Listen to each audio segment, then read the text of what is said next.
Жедел ақпараттарды жеткізуді жалғастырамыз. Желіде шұғыл ақпарат. Ассалаумағалейкум, қазақ елі.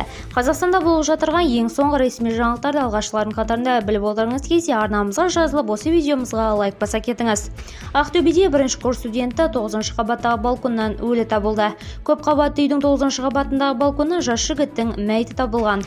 Ақтөбедегі жоғары оқу орнының бірінші курс студенті өз-өзіне қол жұмсады. Қазіргі кезде суицидтің себебі анықталуда.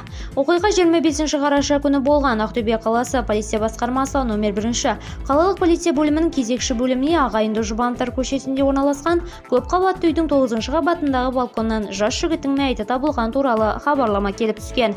Оқиға орнына барған жедел тергеу тобы қаладағы жоғары оқу орындарының бірінде оқитын 20 жастағы жігіттің мәйітін тапқан.